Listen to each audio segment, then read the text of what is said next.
There is perhaps nothing more terrifying than the idea of being trapped inside your own body, conscious yet unable to move, speak, or communicate with the world around you. Tonight, we explore the remarkable and often haunting stories of individuals who slipped into comas and emerged years, sometimes decades later, to find a world they no longer recognized. It was a sweltering July day in 1984 when 20-year-old Terry Wallis climbed into a pickup truck with his friend in the rural Ozark Mountains of Arkansas. Terry was young and full of life, recently married to his high school sweetheart Sandra, and just 6 weeks earlier, he had become a father to a beautiful baby girl named Amber. Life seemed to be opening up before him with all its possibilities, and on that particular day, he and his friend decided to take a drive along the winding mountain roads near Big Flat, a small community nestled in the Stone County hills. The roads in that part of Arkansas were treacherous, narrow strips of asphalt that hugged the edges of steep ravines and plunged through thick forests where the sunlight barely penetrated. At some point that afternoon, something went wrong. The pickup truck veered off the road and plunged down a steep embankment, crashing into a creek below. The vehicle came to rest beneath a bridge, hidden from view of any passing motorists. For an entire day, Terry and his friend lay in that wrecked vehicle. When rescue workers finally discovered the crash site the following morning, they found Terry's friend had died from his injuries. Terry was alive, but barely. He had suffered catastrophic brain damage from the impact and the extended period without adequate oxygen. By the time he reached the hospital, he had slipped into what doctors described as a persistent vegetative state. The prognosis was grim. Medical professionals told his family that Terry would likely never regain consciousness, that the young man they knew and loved was effectively gone. His wife Sandra was devastated. Just 6 weeks prior, she had kissed her husband goodbye, a young mother with dreams of building a life together with the father of her child. Now she found herself visiting a hospital room where her husband lay motionless, unresponsive to her voice, her touch, or the cries of their infant daughter. The doctors were clear. There was nothing more they could do. Terry was alive in the biological sense, his heart beating and his lungs breathing, but the person inside, the consciousness that made him who he was, appeared to be gone forever. Months turned into years. Sandra eventually moved on with her life, as anyone might under such circumstances. She had 3 children with another man, building a new family, while Terry remained in a nursing home, suspended in that strange twilight between life and death. His parents, Angeli and Jerry Wallis, refused to give up hope. Every other weekend, they would bring Terry home, wheeling him through the house where he had grown up, talking to him even though he couldn't respond, showing him photographs, playing music he had once loved. The years accumulated like sediment. Ronald Reagan gave way to George H.W. Bush, who gave way to Bill Clinton. The Berlin Wall fell. The Soviet Union collapsed. The internet transformed society. Wars were fought and ended. Pop culture evolved through grunge, hip-hop, and the dawn of the digital age. And through it all, Terry Wallis lay in his hospital bed, trapped in the darkness of his own unresponsive brain. 19 years passed. Then, on June 11th, 2003, something extraordinary happened. A nurse at the Stone County Nursing and Rehabilitation Center noticed something different about Terry that morning. His eyes seemed more focused, more present than they had been in nearly 2 decades. And then, to her absolute astonishment, he spoke. The first word that came from Terry Wallis's lips after 19 years of silence was simply, "Mom." When Angela Wallis received the phone call, she almost didn't believe it. Her son, the boy she had refused to give up on for nearly 2 decades, was talking. She rushed to the nursing home, and there he was, alert and speaking. He asked for milk. He asked for Pepsi. He began recognizing family members who crowded into his room, tears streaming down their faces. But there was a profound disconnect in Terry's mind. He believed he was still 20 years old. He thought it was still 1984. Ronald Reagan was president, or at least that's what he believed. He had no concept of the nearly 2 decades that had passed while he lay in that liminal state. When his daughter Amber walked into the room, he saw not the infant he remembered, but a 19-year-old woman, as old now as he had been when the accident occurred. The shock of seeing her as a grown adult, learning that he had missed her entire childhood, was devastating. His vocabulary returned gradually over the following days. What began as single words evolved into short phrases, and eventually into conversations. Doctors were baffled.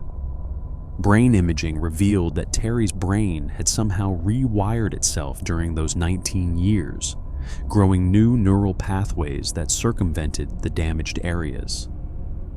It was as if his brain had been quietly working all along, rebuilding the connections that would eventually allow him to return to the world. However, Terry's recovery was not complete. While he regained the ability to speak and recognize his loved ones, his motor functions remained severely impaired. He would spend the rest of his life in a wheelchair, dependent on others for his care. But the mere fact that he could communicate, that he could tell his mother he loved her, that he could hear about the life his daughter had lived, was more than anyone had dared hope for. Terry Wallis lived for another 19 years after his awakening, finally passing away on March 29, 2022, at the age of 57. His obituary noted that he enjoyed eating anything at any time and loved drinking Pepsi. His family would bring him home on weekends, and he loved listening to his brother Perry play music. Most importantly, he had been given something precious, the chance to reconnect with the family he had lost, to tell them he loved them, and to experience the world again, even if that world was radically different from the one he remembered. The medical community studied Terry's case extensively, trying to understand how a brain damaged for so long could suddenly regain function. Researchers at Cornell University used advanced brain scanning techniques to examine Terry's neural pathways and discovered something remarkable. His brain had grown new connections, particularly in areas associated with language and motor function. It was as if his brain had been working tirelessly for 19 years, slowly building the infrastructure necessary for him to return to consciousness. This phenomenon of neural regrowth offered hope to families of coma patients everywhere, though doctors were quick to point out that such recoveries remained extraordinarily rare. For every Terry Wallis, there were thousands of patients who would never wake up, whose families would never receive that miraculous phone call. Still, his story challenged long-held assumptions about the limits of brain recovery and the nature of consciousness itself. What makes stories like Terry's so compelling is not just the medical miracle they represent, but the profound human dimensions they reveal. Here was a man who missed watching his daughter grow up, who lost his marriage and his youth to the void of unconsciousness, yet who emerged with the same love for his family that he had possessed before the accident. Time had passed for everyone else, but in some fundamental way, Terry was still the young man who had kissed his wife goodbye on that July morning in 1984. While Terry Wallis was spending his 19th year in a nursing home in Arkansas, another young person was also trapped in the silence of unresponsiveness, though her circumstances would prove even more haunting. Sarah Scantlin was 18 years old in September 1984, a college freshman at Hutchinson Junior Community College in Kansas, where she had made the cheerleading squad and was known as a vivacious, fun-loving young woman with her whole life ahead of her. It was just after midnight on September 22, 1984, and Sarah was walking through a parking lot with friends after celebrating at a local establishment. The night was quiet, the kind of ordinary evening that young people experience countless times without incident. But this night would be different. A drunk driver came careening out of the darkness, striking Sarah with devastating force. The impact threw her into the air and into the path of a second vehicle, which struck her directly in the head. The injuries were catastrophic. Sarah's skull was crushed, her brain severely damaged. Doctors told her parents, Jim and Betsy Scantlin, that their daughter would likely not survive the night. And if she did survive, she would be in a vegetative state for the rest of her life. The neurosurgeon sat them down and delivered what Jim would later call the darkest day of his life. Their daughter might live, the doctor said, but the Sarah they knew was gone. The man who hit Sarah, Douglas Doman, was convicted of driving under the influence and leaving the scene of an accident. He received just 6 months in jail. Meanwhile, Sarah Scantlin lay in a hospital bed, then a nursing home bed, suspended in that same twilight state that held Terry Wallis. She could breathe on her own, but that was all. She could not speak, could not move voluntarily, could not interact with the world in any meaningful way. What made Sarah's case particularly agonizing was that she showed just enough response to suggest something might still be present behind her vacant eyes. She could blink, once for no and twice for yes, though her family was never certain if she truly understood the questions being asked. Sometimes she would make sounds, but they were not words, just raw vocalizations that offered no clear window into her consciousness. Years passed in this state. The 1980s gave way to the 1990s. Sarah's father would visit her every day, talking to her about his life, about the family, about anything that came to mind. Her mother clung to hope even as doctors urged her to accept the reality of Sarah's condition. There were times, Jim later admitted, when the grinding hopelessness became so overwhelming that he would pretend Sarah was dead, just to give himself some respite from the constant emotional torture of watching his daughter exist in this limbo. The nursing home staff cared for Sarah diligently, turning her to prevent bed sores, feeding her through a tube connected to her stomach, providing the physical therapy necessary to keep her muscles from completely deteriorating. A television played in her room, filling the silence with the noise of a world that continued without her. Soap operas played during the day. News broadcasts informed an unresponsive audience about world events. No one knew if Sarah could hear any of it, or if the sound simply washed over her like waves breaking against a shore. 20 years passed. Then, in January 2005, something changed. Pat Rincon, the activity director at Golden Plains Healthcare Center, was working with Sarah and a small group of other patients, trying to coax simple verbal responses from them. She had just gotten another resident to say okay when she heard something behind her. It was Sarah. She had said okay too. The staff was cautious at first, afraid to get the Scantlins' hopes up if this turned out to be just a fleeting moment. They worked with Sarah for weeks, bringing in speech therapists, intensifying their efforts. And slowly Sarah began to emerge. She started saying more words. She began to recognize people. She even asked the staff not to tell her parents until Valentine's Day, wanting to surprise them. But Sarah couldn't wait. One day in early February, she called her parents. Jim Scantlin was sitting in his living room when the phone rang. His wife Betsy answered, and he noticed something odd about her side of the conversation. It didn't seem like she was talking about Sarah. It seemed like she was talking to Sarah. And then he heard it, his daughter's voice, coming through the phone line for the first time in 20 years. "Hi, Dad. I love you." The moment was almost too much to bear. Jim went numb. 20 years of grief and hope and despair and love came rushing back all at once.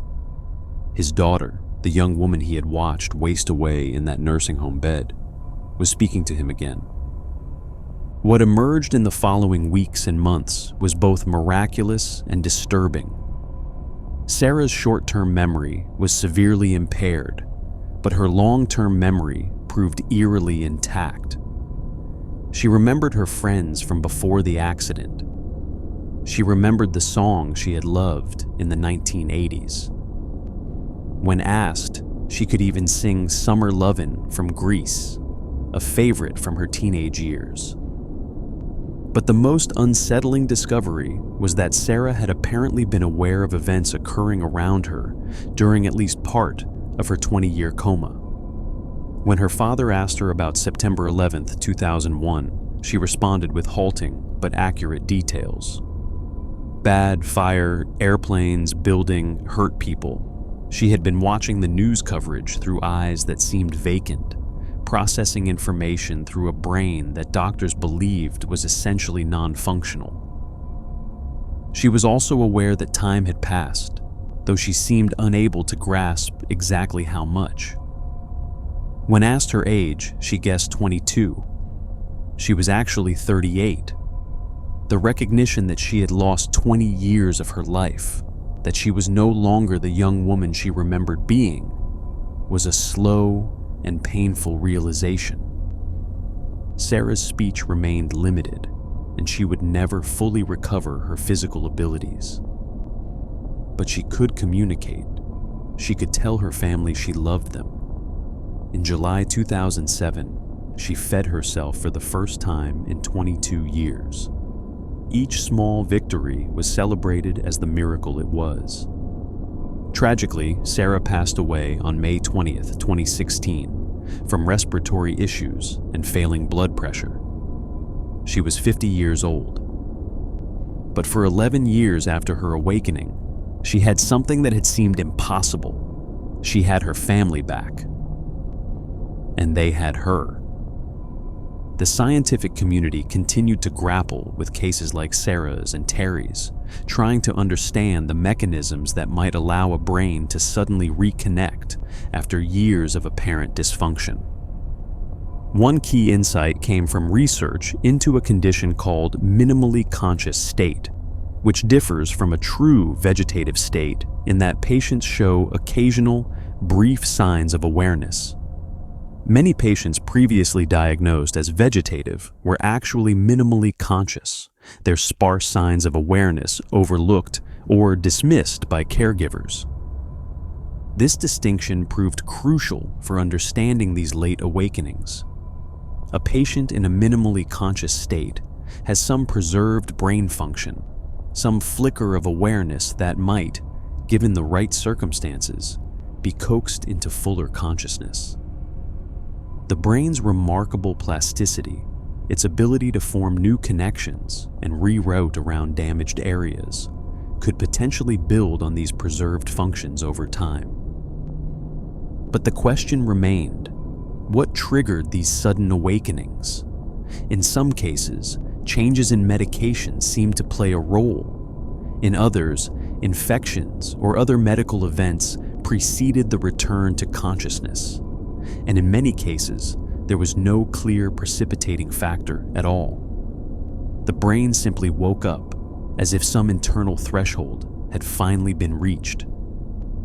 Perhaps no case better illustrates the horror of consciousness trapped within an unresponsive body than that of Martin Pistorius. Martin was a healthy, happy 12-year-old boy living in Johannesburg, South Africa, in 1988.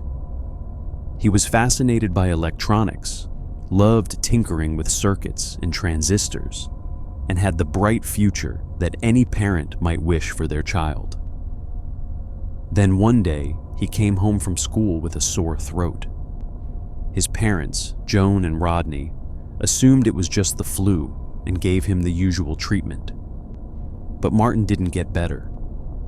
Over the following months, his condition deteriorated in ways that baffled doctors. He stopped eating. He began sleeping constantly. He lost the ability to control his movements. Eventually, he lost the ability to speak. Doctors tested him for everything they could think of, ultimately diagnosing him with cryptococcal meningitis and tuberculosis of the brain. They treated him for both conditions, but nothing helped. By the time Martin was 14, he had fallen into a vegetative state, his body alive but his mind apparently gone. The doctors told his parents there was nothing more they could do. They should take him home and keep him comfortable until he died. But Martin didn't die. His parents refused to give up on him, placing him in a care center during the day and bringing him home every night. Day after day, year after year, they cared for a son who showed no signs of awareness, no response to their voices, no indication that he knew they were there. What his parents didn't know, what no one knew, was that Martin had begun waking up around the age of 16, not physically, but mentally. His mind gradually returned, like a radio signal slowly coming into focus. At first, he had no memory of his past, no sense of who he was or how he had gotten there. But over time, his consciousness became clearer, more present. And that's when the true nightmare began. Martin was fully aware of everything happening around him, but he could not move, could not speak, could not communicate in any way. He was, as he later described it, like a ghost, present but invisible. He could hear his parents talking, could sense their exhaustion and despair, could feel their touch and their tears. But he was powerless to let them know he was there.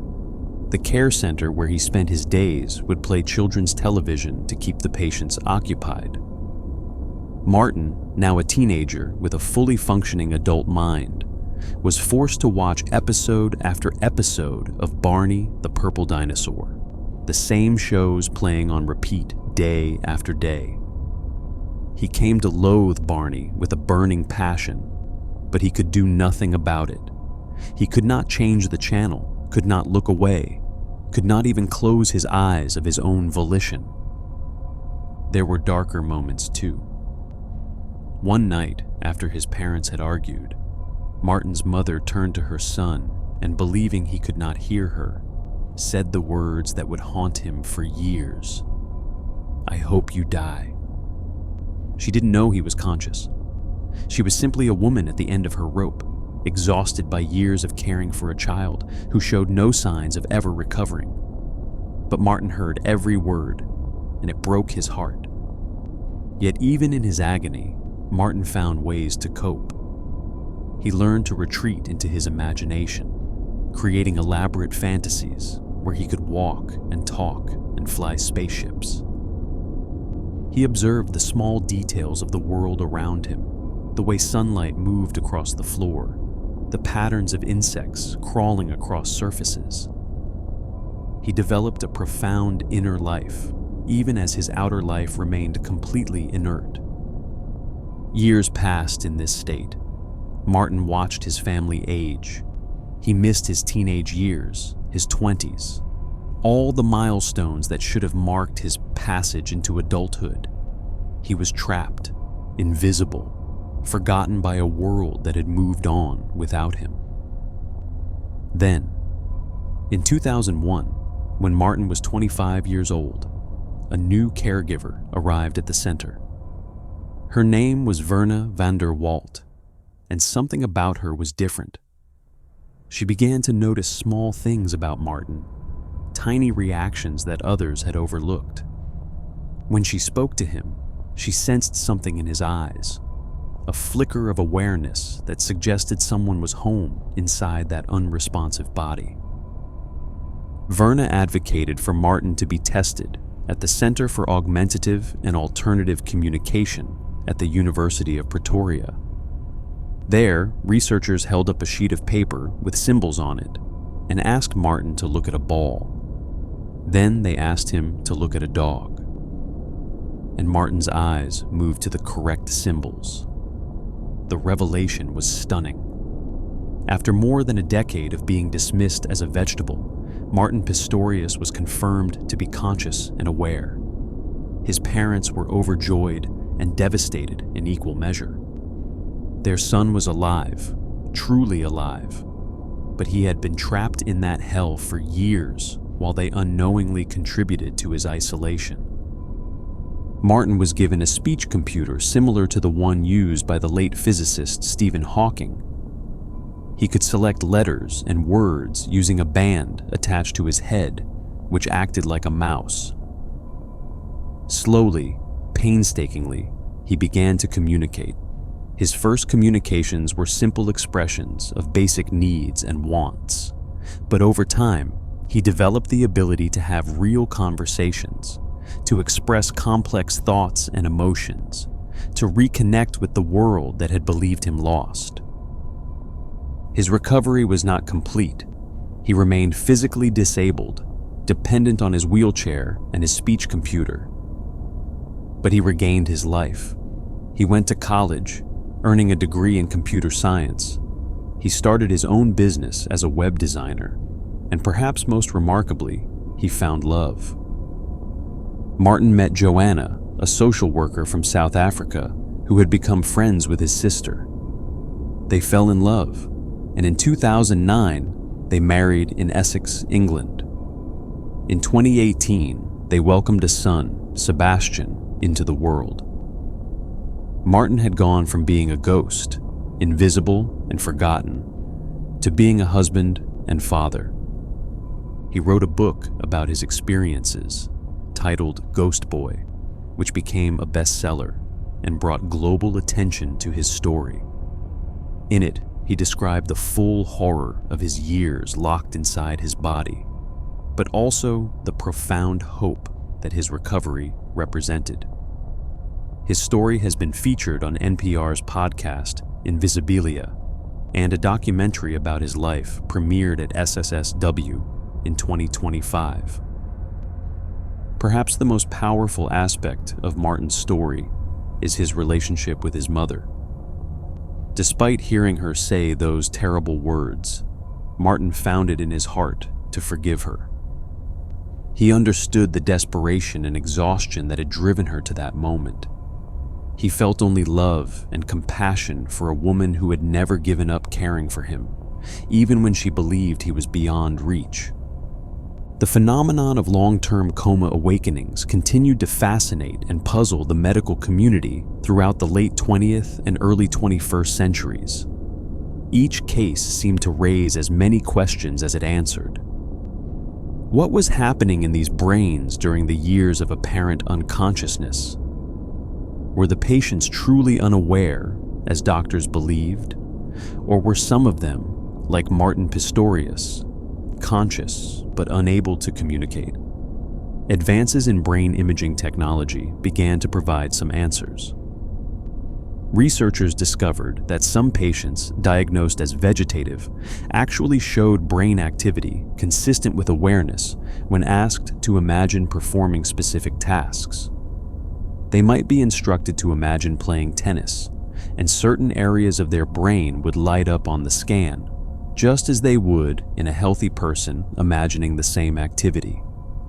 These patients were conscious, trapped in bodies that offered no outward sign of their inner life. This discovery had profound implications for medical ethics and end-of-life decisions. How many patients had been allowed to die, their feeding tubes removed, while they were actually aware of what was happening? How many families had made agonizing decisions based on incomplete information about their loved one's true state of consciousness. The case has also raised questions about the nature of consciousness itself. What does it mean to be aware? If a patient can hear and understand, but cannot respond, are they truly conscious in the same way as a healthy person? And what happens to the sense of self when years pass in isolation, cut off from all meaningful interaction with the world? The story of Jan Grzyzewski from Poland added another dimension to the phenomenon of long-term coma awakenings. Jan was a railway worker who was injured in 1988 while attaching two train carriages. He fell into a coma, and doctors discovered a brain tumor that they believed would kill him within months. His wife Gertruda was told to prepare for the worst, but Gertruda refused to give up on her husband. She took him home from the hospital and cared for him herself, feeding him carefully with a spoon and moving his body every hour to prevent bed sores. For 19 years she maintained this vigil, speaking to him, praying for him, refusing to listen to those who suggested that patients like him should be allowed to die peacefully. The world changed dramatically during Jan's years of unconsciousness. When his accident occurred in 1988, Poland was still a communist country, its economy struggling under the weight of central planning. Store shelves were bare, holding little more than mustard and vinegar. By the time Jan began showing signs of awareness in 2007, Poland had transformed into a vibrant capitalist democracy with colorful streets, abundant shops, and a standard of living that would have been unimaginable to the people of 1988. Jan's awakening was gradual rather than sudden. He began making sounds that Gertruda initially couldn't understand, though she would pretend she could, not wanting to discourage him. Slowly, his speech became clearer. He was able to sit in a wheelchair. He was taken outside for the first time in nearly 2 decades, and he was astonished by what he saw. When I went into a coma, there was only tea and vinegar in the shops, Jan told reporters. Now I see people on the streets with cell phones, and there are so many goods in the shops it makes my head spin. He was particularly amused by the fact that despite all the improvements in Polish life, people still found things to complain about. The mechanics of Jan's recovery offered insights into how such long-term awakenings might occur. As he aged during his years of unconsciousness, his brain tumor had actually shrunk, gradually relieving the pressure on his brainstem that had been keeping him in a coma. His brain had been healing itself all along, but the process had taken nearly 2 decades. Jan lived for about 1.5 years after his awakening, dying in December 2008. But in that time, he was able to reconnect with his wife and children, to meet the 11 grandchildren who had been born while he was unconscious, and to experience the transformed Poland that had emerged from the rubble of communism. The case of Munira Abdulla from the United Arab Emirates represented one of the longest documented coma awakenings. In 1991, Munira was driving with her 4-year-old son Omar when their car collided with a school bus. Seeing the crash coming, Munira instinctively wrapped herself around her son, protecting him from the impact. Omar escaped with just a bruise to his head. His mother was not so fortunate. Munira suffered a devastating brain injury that left her in a state of minimal consciousness. She was only 32 years old, a young mother with her whole life ahead of her. Now she lay in a hospital bed, unable to speak or respond meaningfully to the world around her. Doctors believed she would never recover. Omar grew up visiting his mother in various hospitals and care facilities. He walked to see her every day, talking to her even though she couldn't respond, holding her hand, maintaining the connection that had protected him in that terrible moment of impact. "I never gave up on her," he would later say, "because I always had a feeling that one day she would wake up." 27 years passed. Omar grew from a 4-year-old boy into a 32-year-old man, the same age his mother had been when the accident occurred. Technology transformed the world. The internet became ubiquitous. Smartphones appeared. Wars were fought. Societies changed. And through it all, Munira lay in her hospital bed, fed through tubes, her muscles kept functional through constant physiotherapy. In 2017, the family received a grant from the Crown Prince of Abu Dhabi to send Munira to a specialized clinic in Germany. There, doctors took a holistic approach to her care, adjusting her epilepsy medications, providing intensive physiotherapy, and exposing her to various stimuli, including contact with family and friends. Then, in June 2018, something extraordinary happened. Omar was in his mother's hospital room when an argument broke out with the medical staff. Munira, who had shown no meaningful response for nearly 3 decades, somehow sensed that her son was in distress. She began making strange sounds. 3 days later, Omar woke to hear someone calling his name. It was his mother. The first word she spoke after 27 years of silence was his name. "I was flying with joy," Omar recalled. "For years I have dreamt of this moment, and my name was the first word she said." Munira's recovery was limited.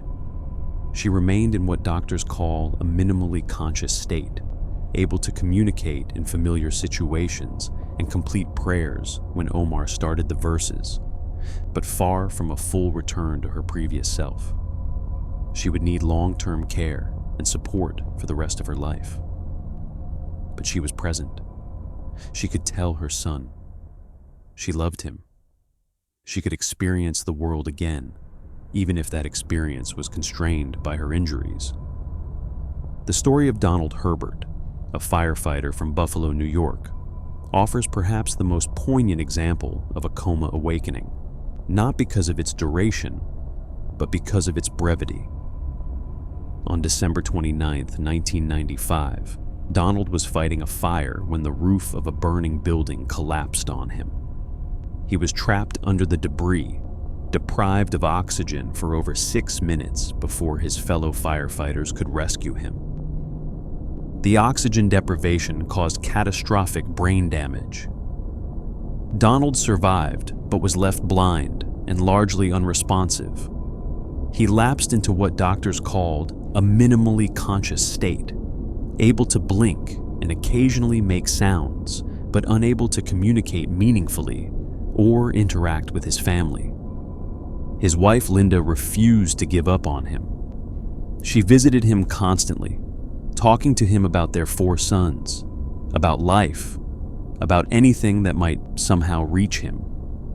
The family brought him home on weekends when possible, maintaining the connection even when Donald showed no sign of awareness. 10 years passed. Donald's youngest son, Nicholas, who had been just 4 years old when the accident occurred, grew into a teenager. The other boys grew into young men. The family adapted to a life where their father and husband was physically present, but mentally absent. Then, on April 30th, 2005, Donald's doctors tried a new combination of medications, drugs typically used to treat Parkinson's disease, depression, and attention deficit disorder. The effect was almost immediate and utterly stunning. Donald woke up and asked where his wife was. What followed was nothing short of miraculous. Donald talked to his family for 14 hours straight, asking questions, recognizing friends and family members, cracking jokes, catching up on a decade of life he had missed. He didn't know that 10 years had passed. He still thought Nicholas was a little boy and was shocked to see him as a teenager. "How long have I been gone?" he asked, and when they told him, he wept. The reunion was captured on video, and the footage remains heartbreaking to watch. Donald, blind from his injuries, recognizing his loved ones by their voices, his sons embracing him, telling him about their lives, introducing him to girlfriends he had never met, his wife holding his hand, finally able to talk to the man she had married.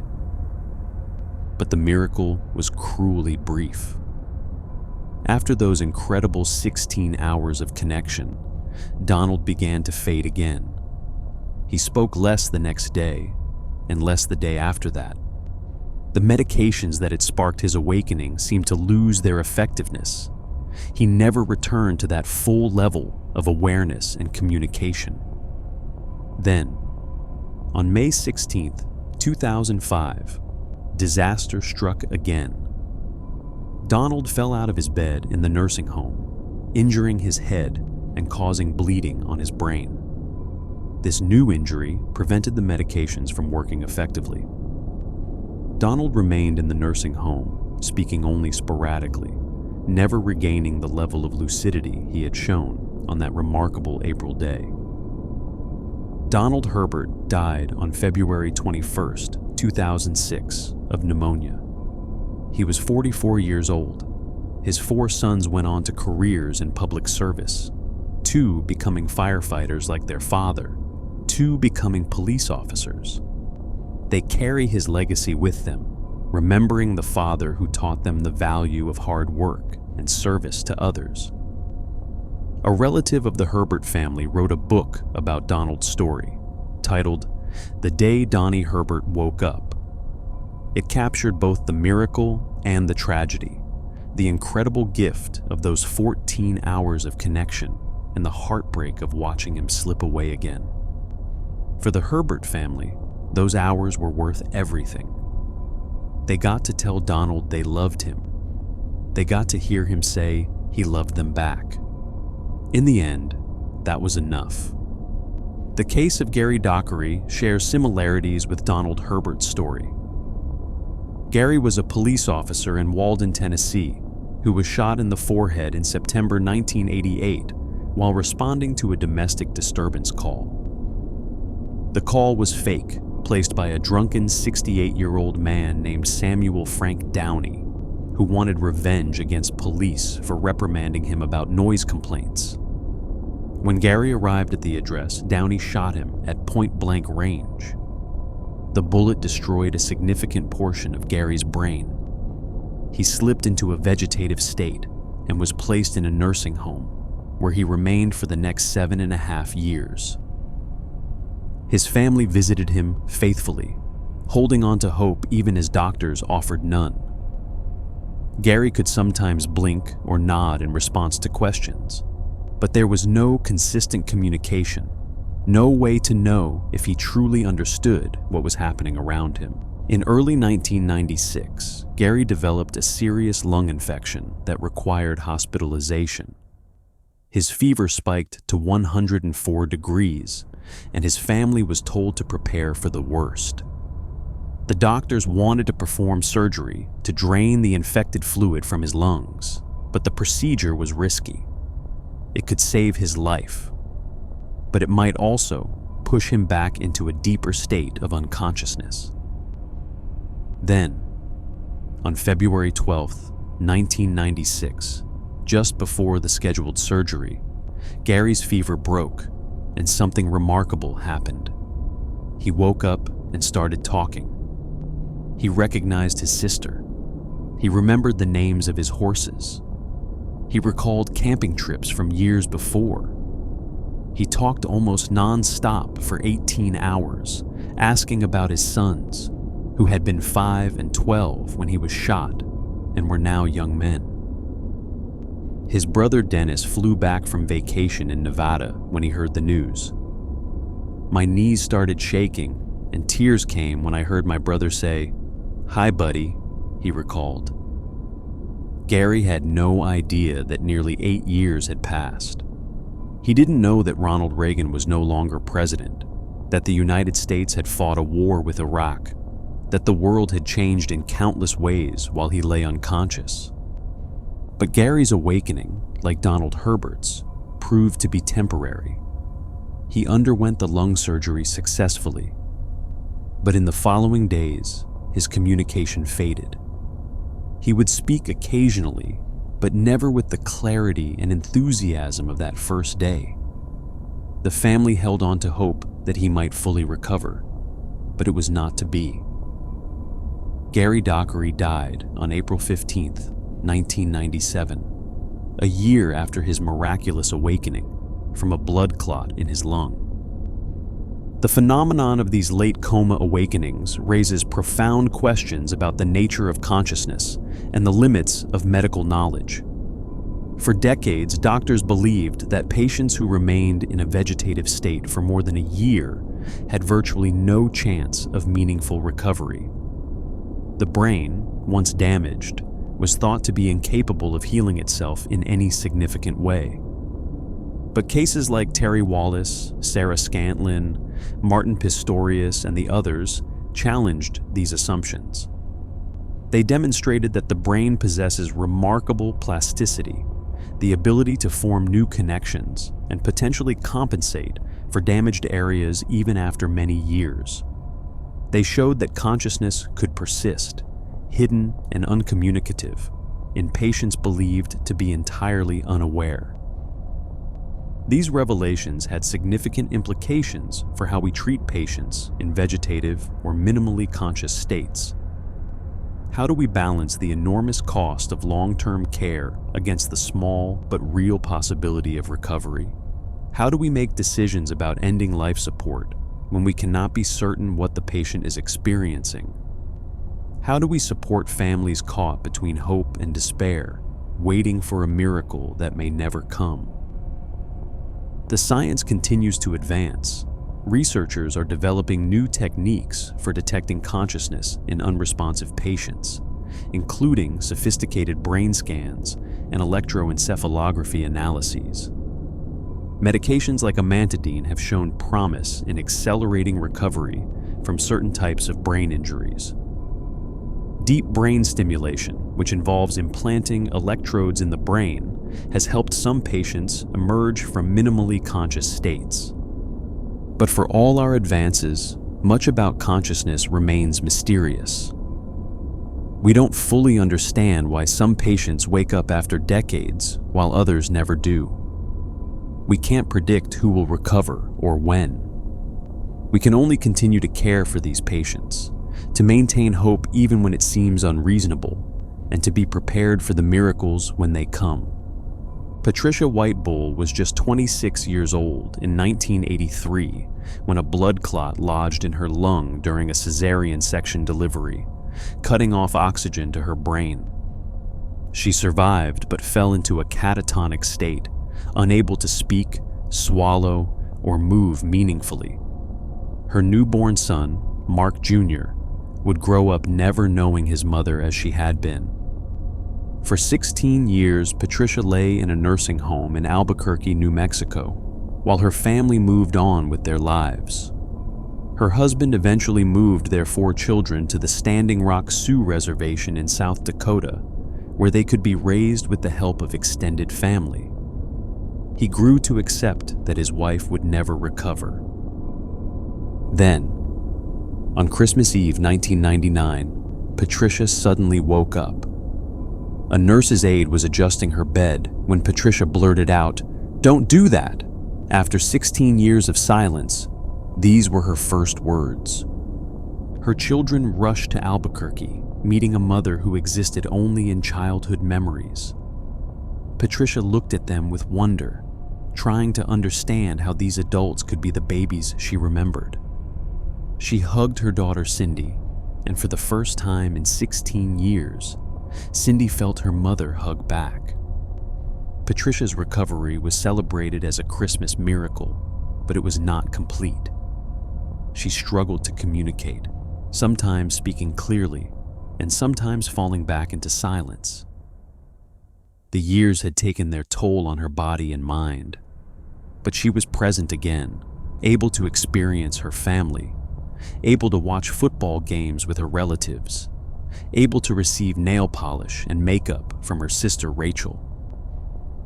These stories of awakening remind us of the resilience of the human spirit and the mysteries that still surround the brain. They offer hope to families keeping vigil at hospital bedsides, wondering if their loved ones will ever return. And they challenge us to treat every patient with dignity and care, knowing that behind those vacant eyes, a conscious mind might be listening, waiting, hoping to be found. The experience of emerging from a long-term coma is not merely a medical event, but a profound psychological and emotional journey that continues long after the initial awakening. For these patients, the disorientation is almost impossible to comprehend from the outside. They open their eyes expecting to see the world as they last knew it, only to discover that years or decades have vanished. Children have grown into adults. Parents have aged dramatically or passed away entirely. The technology that surrounds them is utterly foreign, devices and systems that didn't exist when they fell unconscious. Consider what it must have been like for Terry Wallis to wake up believing it was still 1984, only to learn that Ronald Reagan was ancient history, that the Cold War had ended, that computers had shrunk from room-sized machines to devices that fit in your pocket. The culture he knew had been transformed beyond recognition. The music, the movies, the television shows, the political landscape, everything was different. And yet inside his head, he was still the 20-year-old who had kissed his wife goodbye that July morning before climbing into a pickup truck. For Jan Grzebski, the transformation was even more dramatic. The Poland he remembered was a gray, dreary communist state where basic goods were rationed and political freedom was a distant dream. The Poland he woke up to was a vibrant democracy with colorful streets, abundant shops, and membership in the European Union. It was as if he had fallen asleep in one country and awakened in another entirely. The psychological challenges faced by these patients are immense. They must grieve for the years they have lost, the experiences they will never have, the milestones they missed. They must rebuild relationships with family members who have changed and grown in their absence. They must learn to navigate a world that operates by unfamiliar rules and technologies. And they must do all of this while often struggling with significant physical and cognitive impairments from their brain injuries. The families face their own challenges. For years, they have been caregivers, visiting a loved one who couldn't respond, making decisions on their behalf, sometimes moving on with their own lives while maintaining hope for a recovery that seemed increasingly unlikely. When that recovery finally comes, they must rebuild a relationship with someone who is both the person they remember and someone fundamentally changed by their experience. Sandra Wallis, Terry's wife, had remarried and had 3 children with another man during the 19 years he was in a coma. When Terry woke up, he was still in love with his wife, still believed they were newlyweds with an infant daughter. Learning that she had built a new life without him, that their daughter Amber had grown up calling another man Dad, must have been devastating. And yet, what else could Sandra have done? She was young, barely out of her teens when the accident happened. She had to move on, had to build a life for herself and her daughter. These complicated family dynamics play out in almost every long-term coma awakening. Spouses have moved on. Children have grown up without knowing their parent. Siblings have aged and changed. The patient wakes up to find that the family they remember exists only in their own mind. The actual family is a group of strangers wearing familiar faces, people who have lived entire lives during the patient's absence. The medical community has learned important lessons from these cases about the nature of consciousness and the potential for recovery. One key insight is that the traditional binary distinction between conscious and unconscious states is far too simplistic.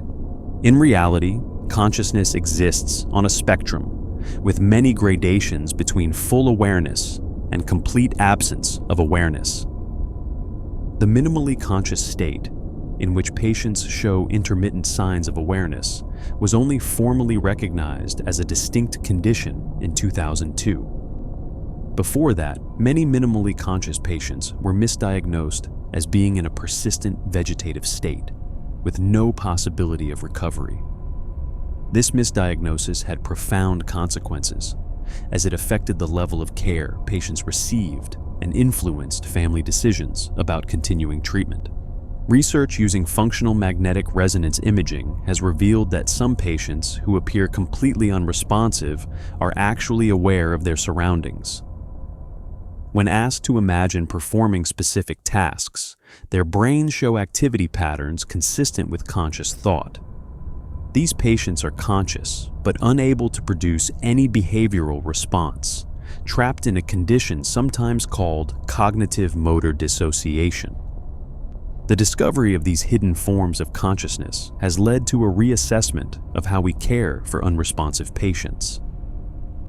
Doctors now recommend talking to patients even when they appear completely unaware, on the assumption that they might be listening. Families are encouraged to maintain contact, to play familiar music, to provide stimulation that might help maintain or even restore neural function. There have also been advances in therapeutic approaches. Medications like amantadine, which increases dopamine activity in the brain, have shown promise in accelerating recovery from traumatic brain injuries. Some patients have responded to changes in their epilepsy medications, as the sedative effects of these drugs can sometimes suppress consciousness that would otherwise be present. Deep brain stimulation, which involves surgically implanting electrodes to stimulate specific brain regions, has helped some patients emerge from minimally conscious states. But perhaps the most important factor in recovery is simply time and continued care. The brain heals slowly, growing new neural connections at roughly the pace that fingernails grow. A patient who shows no signs of recovery after 1 year might begin to improve after 5 years, or 10, or 20. The key is maintaining the patient's physical health and providing ongoing stimulation that might support the brain's natural healing processes. The experience of Martin Pistorius, trapped in a conscious mind within an unresponsive body, represents one of the most terrifying aspects of these conditions. Locked-in syndrome, as it is sometimes called, leaves patients fully aware but completely paralyzed except for eye movements. They can see, hear, and think, but they cannot speak or move. They are prisoners in their own bodies. For Martin, this imprisonment lasted for years. He could hear his parents arguing about his care. He could sense their despair, their exhaustion, their grief for the son they believed they had lost. He could feel the hands of caregivers moving his body, dressing him, feeding him, but he could not respond in any way that they could perceive. The isolation was profound. Human beings are social creatures, evolved to communicate and connect with others. When that connection is severed, when we are cut off from all meaningful interaction with other people, something fundamental is threatened. Martin later described the feeling like he was disappearing, like his sense of self was slowly eroding in the absence of any external recognition of his existence.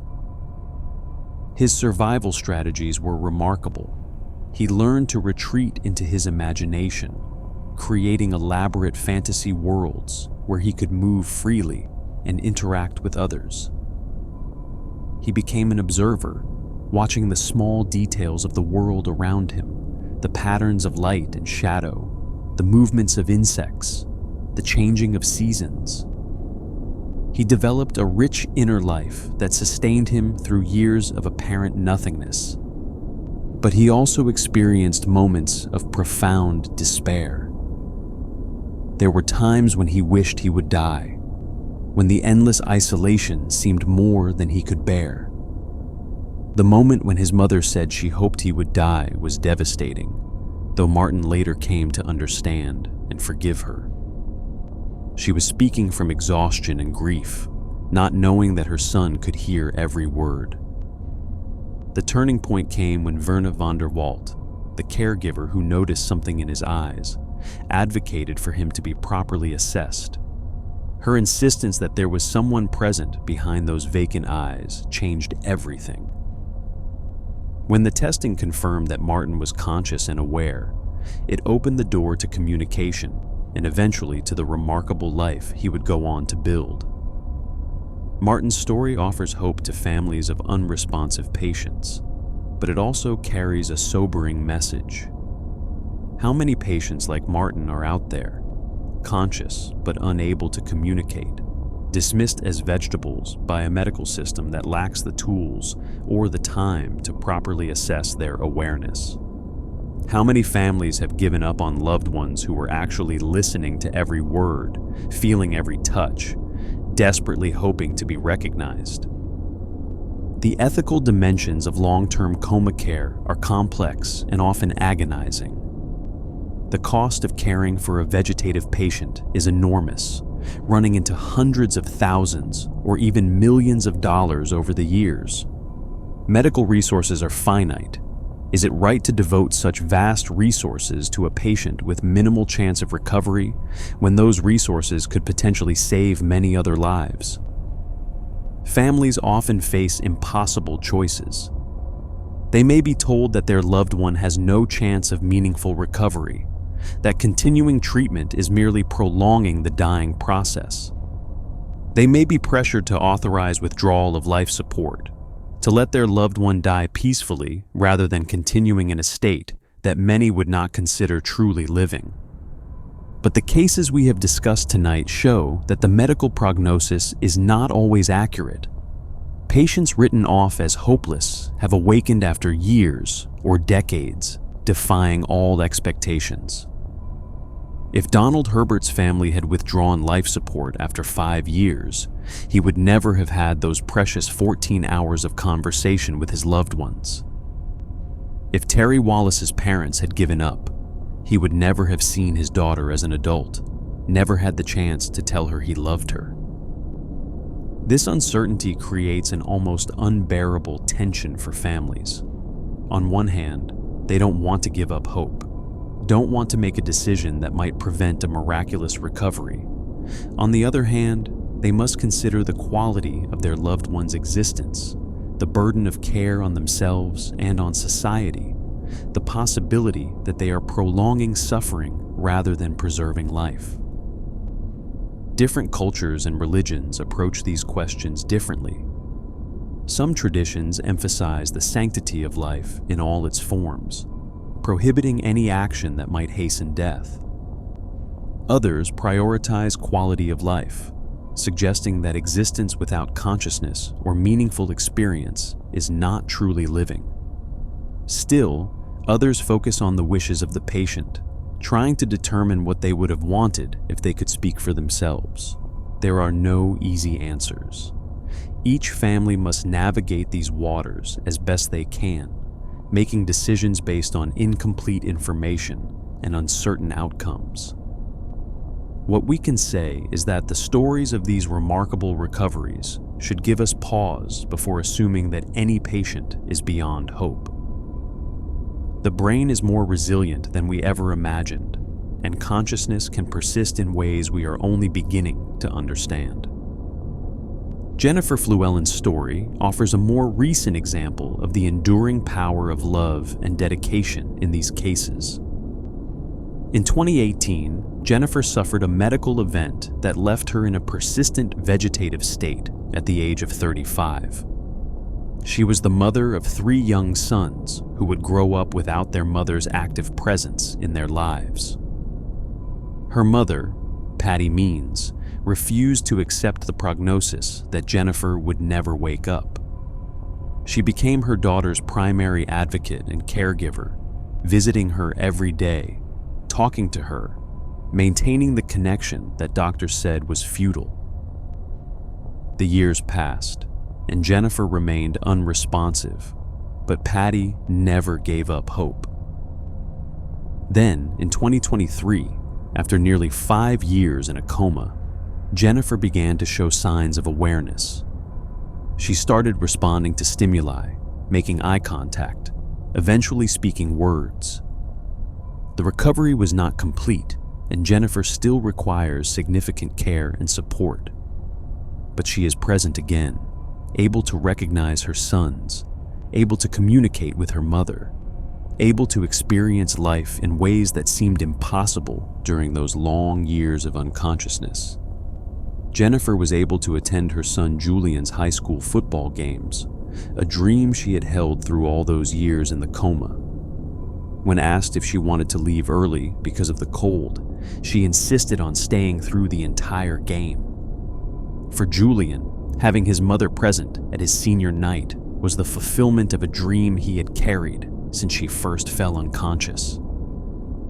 Dr. Ralph Wang, who treated Jennifer at Mary Free Bed Rehabilitation Hospital in Michigan, noted that only 2 to 3% of patients in persistent vegetative states for multiple years emerge from their comas. Jennifer's recovery was extraordinarily rare, but he also noted that her mother's dedicated care had been crucial to her recovery. Patty Means had maintained Jennifer's physical health, prevented the complications that often claim the lives of vegetative patients, and provided the constant stimulation that may have helped Jennifer's brain slowly rebuild its connections. The science of consciousness remains one of the great frontiers of human knowledge.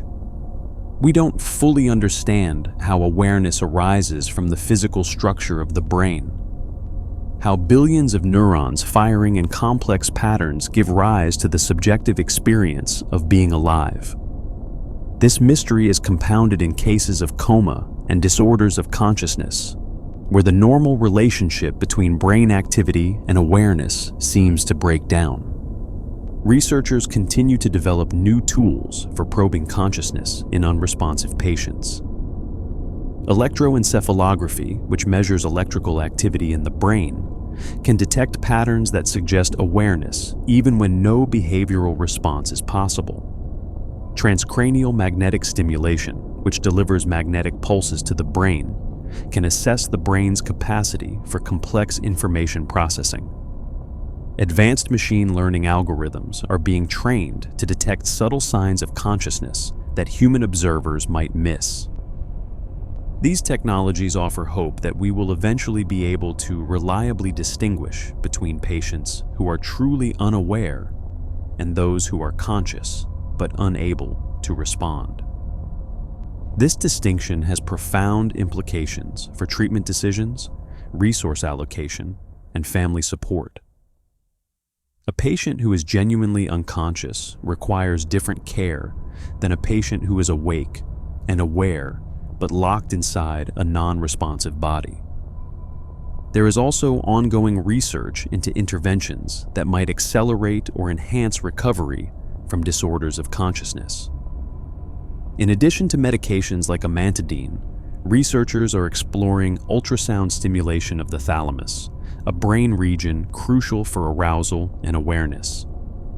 Some patients have shown remarkable improvements after receiving this non-invasive treatment, suggesting that the right kind of stimulation might help restart dormant neural circuits. But for all our advances, we must remain humble about the limits of our knowledge.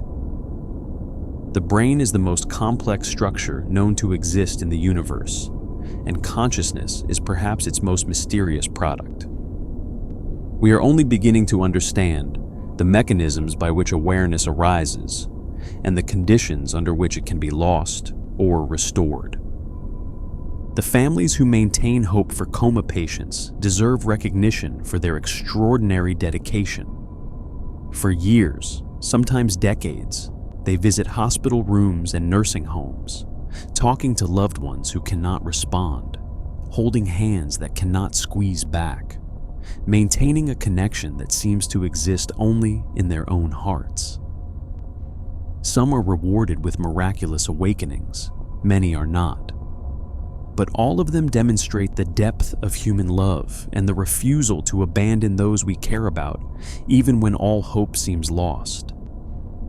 Gertruda Grzebska cared for her husband Jan for 19 years, feeding him with a spoon, moving his body every hour to prevent bed sores, speaking to him day after day without response. When people suggested that patients like him should be euthanized to end their suffering, she would fly into a rage. She believed he would recover, and her faith was eventually rewarded. The parents of Terry Wallis brought him home every other weekend for 19 years, wheeling him through the house, talking to him, playing his favorite music. They never gave up believing that their son was still present somewhere inside that unresponsive body. And when he finally woke up, when he spoke his mother's name after 2 decades of silence, their faithfulness was vindicated. Patty Means retired from her job to care for her daughter Jennifer full-time, becoming a constant presence at her bedside, advocating for her care, maintaining the connection that doctors said was meaningless. When Jennifer finally woke up, Patty was there, ready to help her rebuild a life that had seemed lost forever. These stories remind us that love is not merely an emotion, but an action, a choice made day after day in the face of uncertainty and despair. The families of coma patients choose to believe in the possibility of recovery, even when all evidence seems to point the other way. They choose to maintain connection even when that connection seems one-sided. They choose hope over resignation, presence over absence, love over giving up. And sometimes, against all odds, their faith is rewarded with a miracle. If you found this exploration of coma awakenings moving and thought-provoking, please consider liking this video and subscribing to the channel for more stories like this one. Your support helps us continue creating content that examines the mysteries of the human experience. Thank you for joining us tonight, and may you sleep peacefully, knowing that even in the darkest corners of consciousness, there remains the possibility of light.